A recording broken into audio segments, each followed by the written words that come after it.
our time. Yeah, it's all about the vibe.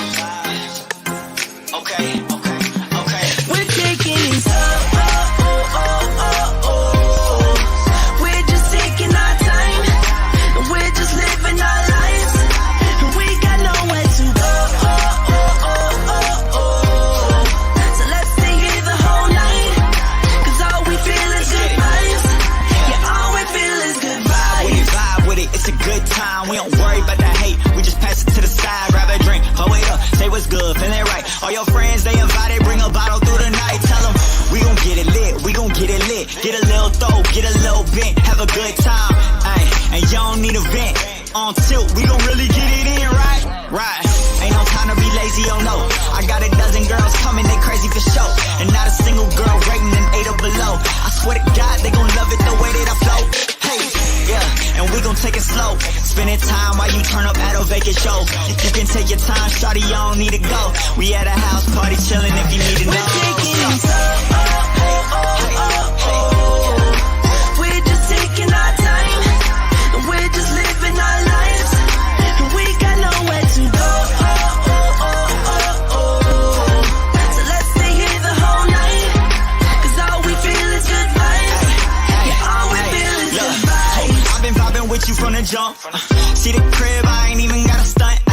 Making hits, I don't ever try to blunt. When I pull up, everybody wanna front now. They acting brand new every time I touch down. And to my haters, all I gotta say is what now? They say hello to the new whip, flirt with your new chick. All on TMZ, so the rights all exclusive. I'm playing with you, I know you playing too. We laying back in the cut, got the eagle view. I do this all the time, really ain't nothing new.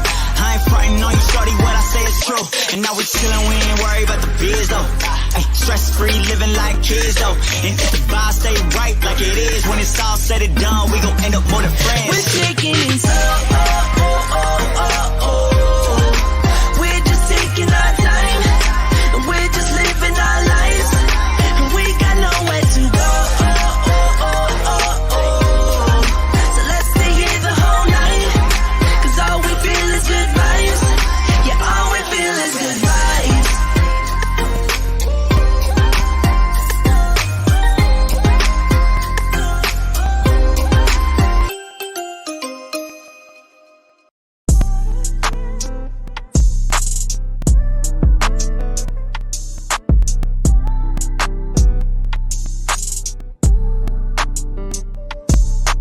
Times are hard as ever, yeah.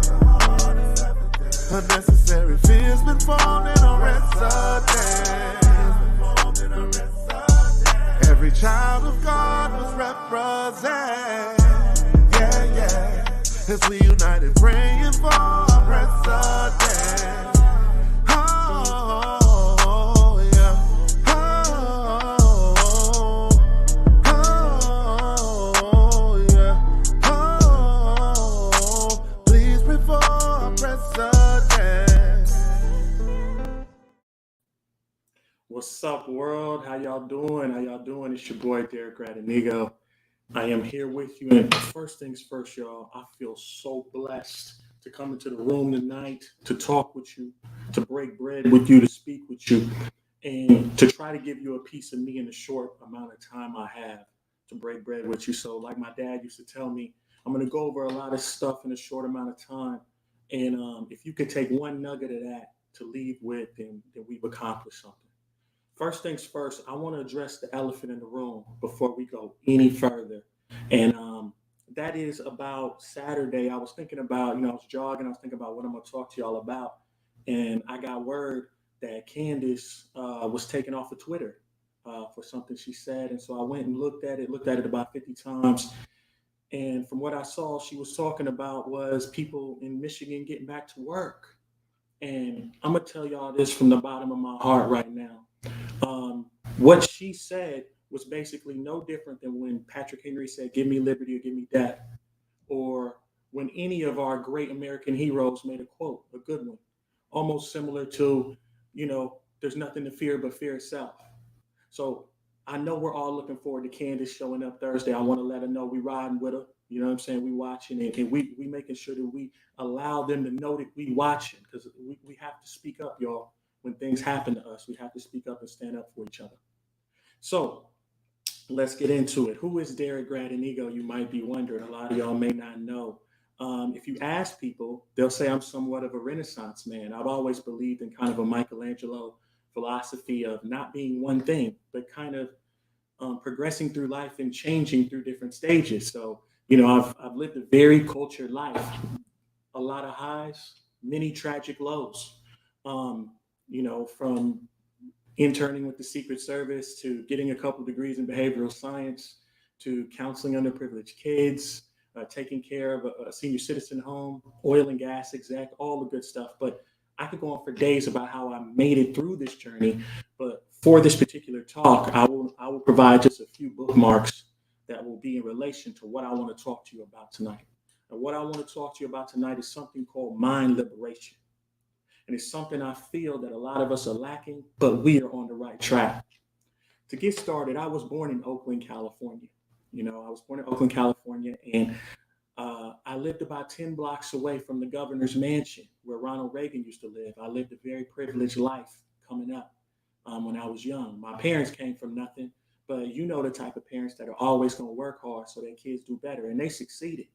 And we did do better. And I lived a very cultured life, no complaints. I never wanted for anything until the age of 12. And there was a change in trajectory by a tragic event. And I know a lot of y'all out there feel me, how your life can change when one event comes in and just kind of puts you off. And what happened, I had a sibling who was murdered in cold blood, black on black crime. It just is what it is. The bullet has no name sometimes. And I tell this to a lot of people because I want people to understand, because I have 2 degrees in behavioral science. So I know a lot of people will tune in and say, hey, look, I see a picture of this dude with the president. He's doing this, he's doing that. He doesn't understand me. He doesn't understand this. I want people to understand. We can't judge images all the time because there's people out here who've been through the same thing as you. I may be able to give you advice on how to cope with things that you didn't know I was going through or I went through at another time. You know what I mean? So that's why I mentioned it. So back to the story, to make a long story short, after a couple of years after that, we had nothing. We had nothing no more. It was all gone. Moved around, went to the South, basically came up and understood that, I went from living a high life way over here to experiencing all types of things here. And it kind of created the beginning of my base, the start of what would be my book report on America, y'all. Because I'm sitting here and I'm saying to myself, okay, whether I lived in this regime or this regime, one thing stays true. And that is, as a Black person in America, I've been trained to be in love with social currency instead of actual currency. So when I looked around in the wealthy neighborhoods, I saw Black folks who were in love with shine, likes, cars, beautiful things, houses, bottle service, things could be done tomorrow. While other people were more concerned with health, wealth, physical fitness, land, ownership, property. And I started saying to myself, how is this possible? How is it possible I have family members steadily going to jail? How is it possible that I'm a victim of this type of violence at this early age? And nobody has any answers, and nobody's saying anything getting better. So initially, like everyone else, I blamed the right. I blamed the conservatives because that's what everybody else is doing. They basically the stars, the singers, the athletes, it's their fault. They the ones that got us in this condition.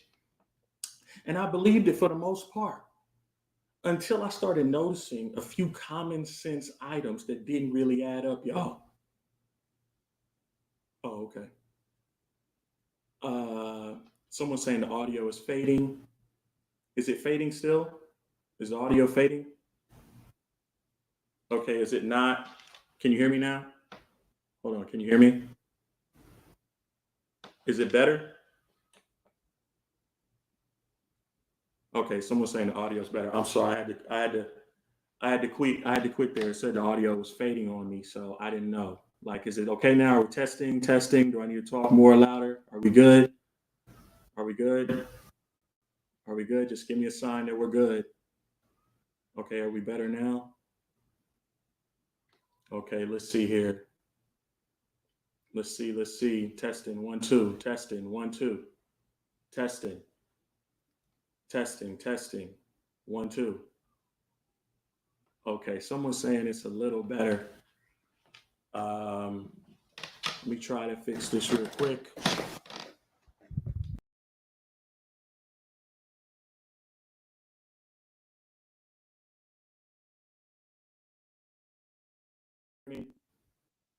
Testing, testing. Are we back on?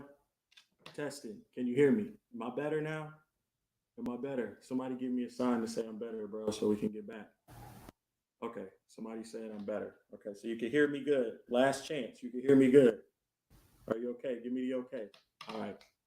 So basically where I left off, I noticed this. I noticed there were some strange things going on. I was blaming the entire right. I was blaming the conservatives because that's who my Hollywood people were telling me. That's who the other people were telling me. Everybody, the black community, we've been voting a certain way the whole time. Until I started doing my own research and started understanding some certain things, that I was noticing that like 99% of all the elected officials, all black elected officials, were on the left. Yet we were getting no relief. We were getting no help. We were getting no help. So basically, I also noticed that the left was actually the people that started slavery. I noticed that people on the right were the ones that tried to banish the Ku Klux Klan. I started to notice that the first black Republican senator was in 1870, while the first black Democrat senator was somewhere around 1993. And I kept thinking to myself, if we are struggling for justice, peace, and progress, why do we keep voting the same folks in office with no results? This is what I'm trying to wonder. I began to get heavy into Malcolm and Martin at this time, y'all. Heavy into Malcolm and Martin. And I was noticing that Malcolm over here was being super militant. He was cool. They allowed him to be super militant over here. But the moment he went to Mecca and came back and was basically like, look, I see white brothers, Hispanic brothers, every type of brothers, then all of a sudden it was all good. And he was like, I'm all good. And all of a sudden he had to go. Then I got into Martin and how he was extremely passive and how Martin was passive. And at the end, he changed and he said, I may be leading my people into a burning house. So I need to take my clout and I'm going to start the Poor People's Movement and I'm going to go to DC and I'm not leaving until the agenda is met. So he took his passiveness, but used his clout and came to the middle because he needed something tangible. And then he had to go. And I came to a realization, y'all, that Black America was lacking tangible currency. They were lacking anything tangible. All they were getting was false promises. And I began to sit and tell myself and think to myself, we may be getting played here. Somebody is pulling the okie doke on us. This is facts. This is true. Right around this time, it's crazy, but right around this time, because just like everyone else, I'm wondering, am I the only person that feels this way? Am I the only person that understands things this way? This dude popped up out of nowhere, this rapper, and his name was Tupac Shakur, right? So I'll never forget it, y'all. I'll never forget. It was the first Black individual who actually had an urban following that said something that didn't automatically give his vote to the left. And I'll never forget the interview. He said, look, I represent 5 million album sales. And I promise you, the next time there's an election, I'm going to have each candidate sitting on the other side saying what he could do for my people. And it shocked me to the core because it was everything I had been thinking about. Everything. Now, the crazy part about it was that, let's see, some people are saying, move the mic closer. Let's get closer. Can you hear me better now? Can you hear me better now? Can you hear me better now? Y'all have to forgive me. The operations is telling me one way and another. Like, you know what I'm saying? Somebody's saying a little better now, a little better now. If you can't hear, I apologize. I'm gonna try to speak louder, but when I speak louder, they say it's echoing. So I don't know. So can you hear me better now? So again, like he said, it's fading in and out. Let me change the mic setting.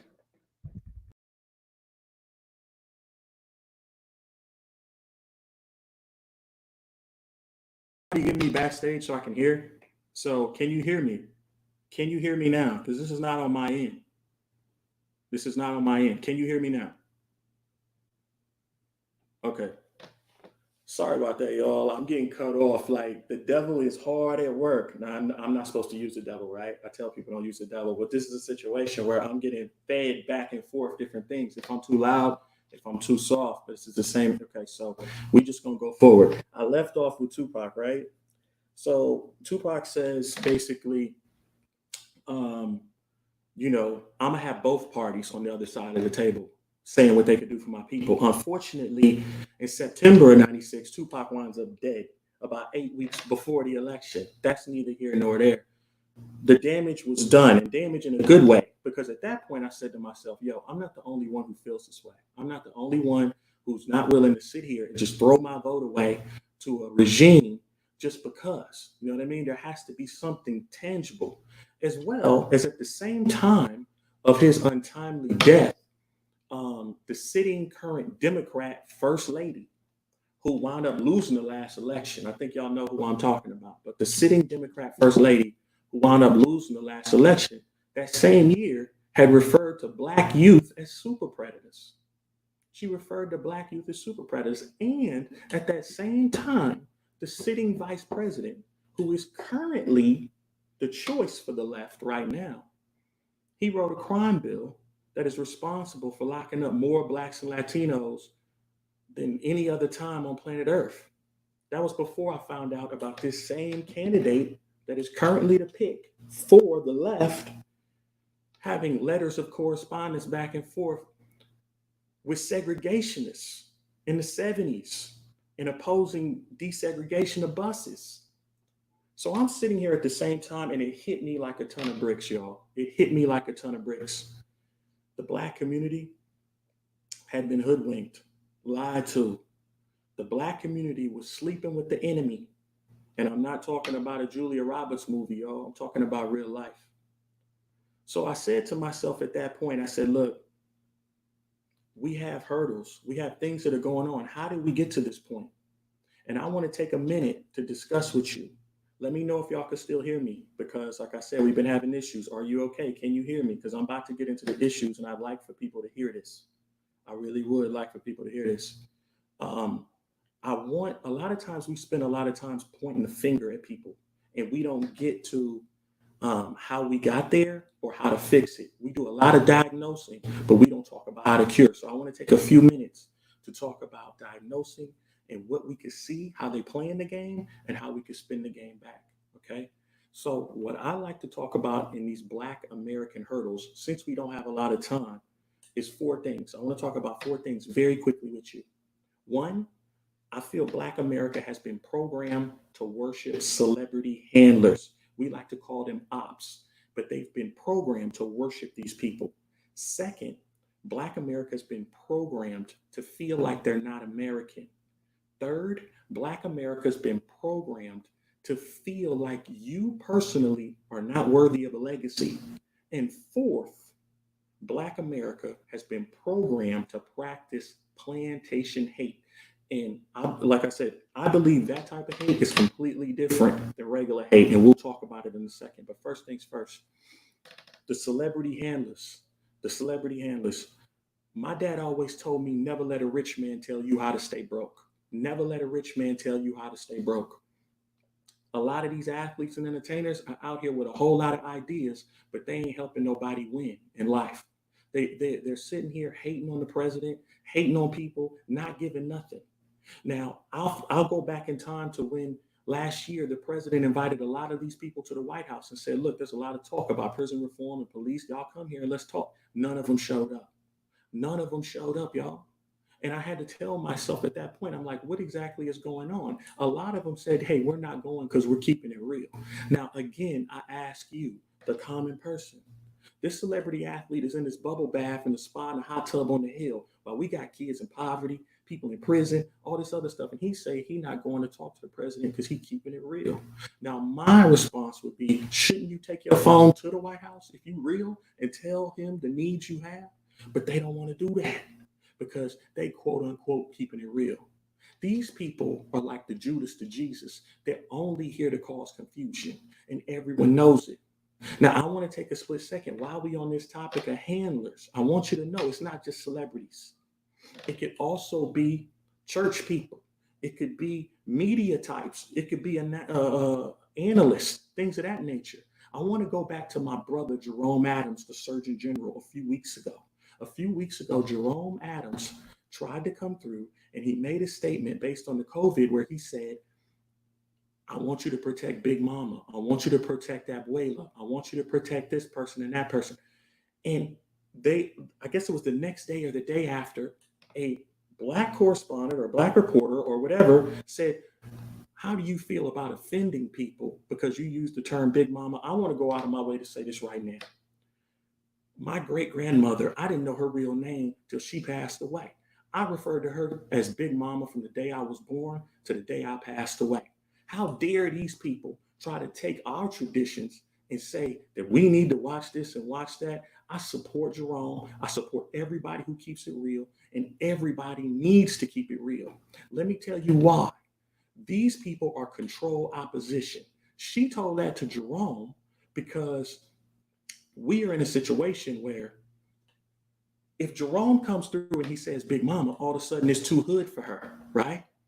But I guarantee you, if Jerome said, I want you to protect your grandmother and protect your grandfather and protect this, she would have came back the next day and said, oh, how does it feel to be whitewashed? How does it feel to be a coon or whatever? In other words, she's controlled opposition. She's only there to cause confusion. Now, you as the viewer, I want you to picture this. It's just like Candace Owens said in Atlanta. These gotcha moments, these people are constantly pulling gotcha moments. So it's like, oh, can I laugh at this or do I need to see the deeper game? So when I hear her say this, I as a person need to be thinking, okay, that's funny, whatever, blah, blah, but she ain't getting me nothing.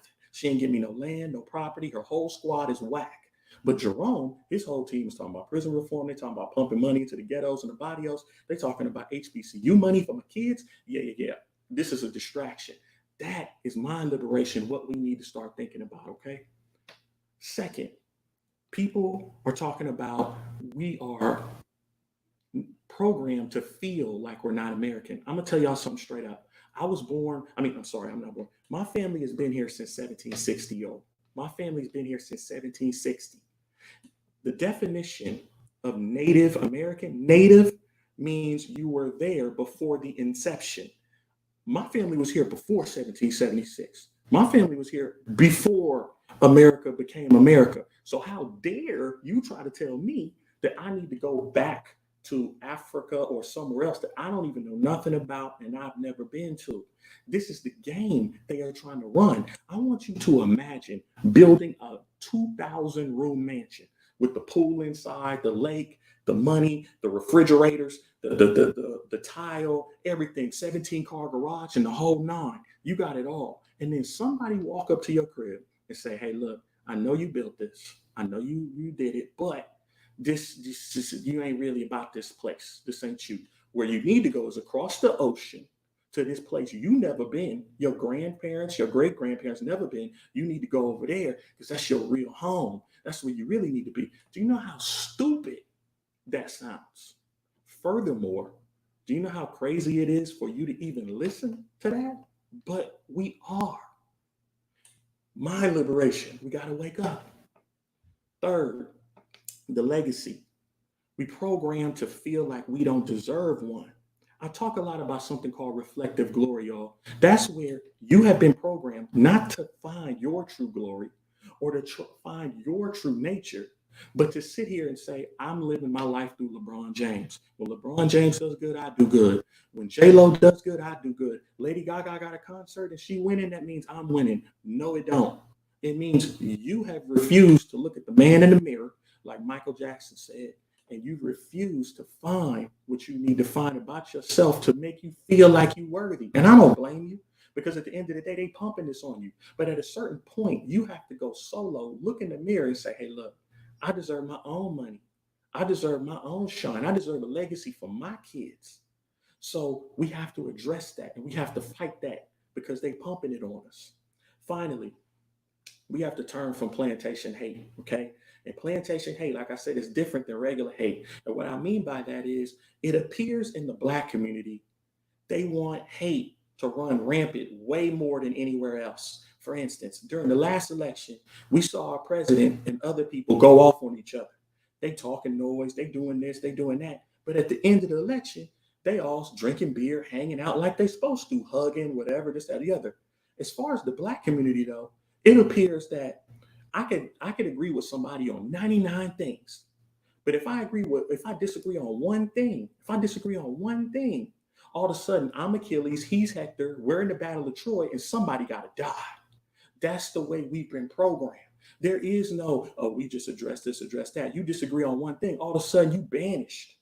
And it's facts. I have a certain person that I like that is a doctor of philosophy, and I quote him a lot. But I could agree with him on like 98, 99 things. But one of the things he doesn't like is multiculturalism. He doesn't agree sometimes with race mixing. He's a Black man. He doesn't agree with race mixing.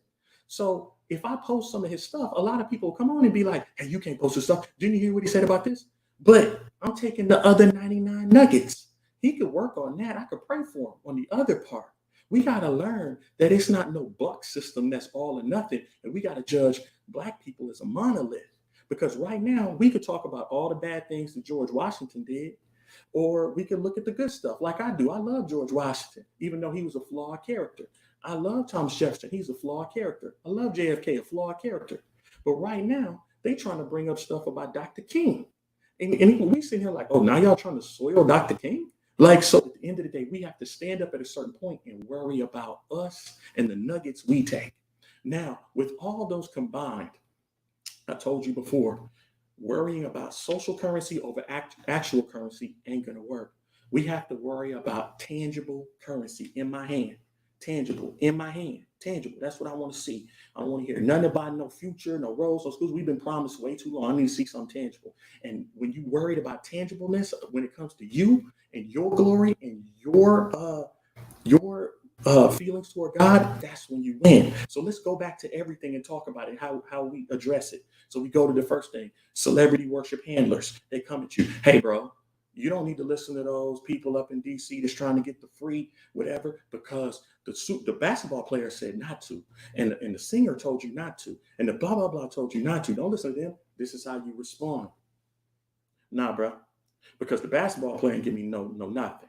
The people that's in DC, the Black folks on the right over here, they getting my uncle out of jail, and they doing the prison reform, and they doing the stuff for the hood and the ghetto and the barrio.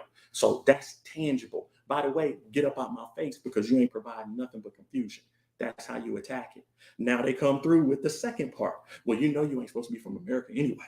We need to go back to Africa. We need to get some boats and go back to Africa. Your immediate response, same as mine, 100%. Nah, bro, I don't know nothing about no Africa. I don't know nothing about Africa. I'm here. I'm from America. I'm born here, raised here, and the whole nine. 100%. That's how we get past that thing. Program to feel like you deserve a legacy. Same thing they get with the reflective glory. We have your pastors, your other people that can speak for you. Nah, my pastor don't need to speak for me. I have my own relationship with Jesus. And if he continues to try to speak for me without putting something tangible in my hand, we're going to have a problem with him. Finally, turn from the program plantation hate when they tell you the same things. Hey, man, that Candace girl, she's not as whatever. That Derrick dude, that Brandon, he's an ex-cop. You don't want to listen to him. The point is the same. Yes, but I see them kicking down doors in D.C. I see them doing stuff. I see with my own eyes how it's tangibly going to affect me. So I don't need to listen to you. You know what I mean? That's what it's all about. So I'm going to begin to wrap this thing up. Like I said, I am sorry for the technical difficulties. I don't know how that happened. I do want to say one thing before I go, because a lot of people ask the same question. So I want to answer it, even though it's not here if it doesn't come. And it's basically, people have asked me, how did you know that you wanted to align or push into the BLEXIT movement? How did you know you wanted to go in and kind of similarly join Candace or do things with Candace? And I'll be 100% honest. It goes back to what I was saying earlier. When I saw a bunch of stars and athletes running around, they were talking about, oh, we doing for the hood. We doing this, we doing that, we doing this for the hood. The reality was they were in their house. They weren't doing nothing. They weren't showing up. They were talking about, we running camps and we giving to charity. Well, everybody knows charity don't get to the ghetto. Charity don't get to the ghetto. Policy gets to the ghetto. policies changing. And when I saw Candace and her people, I saw Candace doing kick doors in DC. Like, so whereas these other people in their hot tub talking about y'all go march, messing up your new shoes while they chilling, Candace is basically going to congressmen's office in DC and pulling kick doors. Like, this is what we want. And it was the closest thing that I had seen to Martin's design for the poor people's movement, where it was basically like, yo, we going to DC, we using the clout we got, and we ain't leaving until the agenda is met.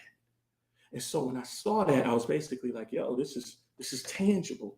We're working on tangible stuff. You know what I mean? Anyways, like I said, if anybody has any questions, I don't even know if they gonna send me questions right now. I'm hoping they can hear me. I'm so sorry about the mics, but I'm not sure what happened. But I hope some of y'all got some message anyway out of that. It happened. So apparently they're gonna send me some questions. Let's see what they got. If y'all have any questions. What's the best piece of advice you ever received? I think the best piece of advice that I've ever received in my life is that I need to worry about me, solely me, when it comes to judging anything. I need to look at the man in the mirror and make that change. Often, especially in the conservative party and in conservative circles, we have people who will say, yes, but they're not this type of person or that type of person, or they cuss too much, or they talk too much, or they party too much, or they do whatever. Everybody has their own walk. And I can promise you, if you spending time worrying about somebody's walk and how they're not exactly the way you perceive them, you're going to catch a massive L. It's not until, and I'm not telling you this like I'm thumbing you. I'm telling you from stuff I know. I'm telling you, this is my book report on stuff that I've had to look in the mirror and tell myself too, because at the end of the day, it's like, look, it wasn't until I started just worrying and saying, look, I need to focus on me. I need to quit focusing on, is this person following this and part of this and this and this? We all love. I just have love for you. I may not agree with some of the things you're doing, but I ain't going to ostracize you and kick you out. I'm just going to say, I love you. I hope you change up, and I love you. We still kicking it though. We still good. That's the best thing, because now I'm solely focused on moving forward, and God could take me to where he need to take me. Rather than me saying I'm moving forward, but I'm trying to make sure this person and this person and this person, and I'm in too many buckets instead of worrying about my path. Okay, what's next? How do you get people to stop looking to the government for everything? I just told you everything I went through, everything I just went through, and the thing about hurdles were situations where people were trying to tell you that I could give you a little instead of giving you the whole. There's a picture out there with a teddy bear. It's like a little teddy bear. This girl's holding this little teddy bear, and Jesus is in the picture, and he's got a giant teddy bear behind his back, and he's saying, just give me the teddy bear. And she doesn't know. She's just used to this. She's saying, this is all I got. This is all whatever, blah, blah, blah. We have a situation where we have an elitist group that is telling Black people, telling people in the body, or telling them, you don't have nothing. Everybody hates you. Like the entire white community hates you. Like, and blah, blah, blah. So I want people to change, but we have to show them. We have to show them and have open arms when we do show them, What we got next? I think we got one more. Do you feel like Americans will ever be able to see past a racial divide to a unified country? This is the way I see this playing out. I think there will be, simply because you have no choice. As well as I do, race right now is being used as a tool. It's being used as a tool to divide, but more and more people are mixing. So as more and more people mix, we kind of lose this ability to kind of have some sort of you're dark, you're light, you're white, you're whatever. Most people I know, to be totally honest, they don't even go around saying, oh, I'm white, I'm white, I'm white, I'm white. I mean, it's basically like people are already kind of losing that whole juxtaposition. And believe it or not, God works in mysterious ways. So for those of you out there who are sitting here saying, oh, I'm kind of mad, I'm kind of upset this is going on, you have to understand that a lot of good has happened from this too.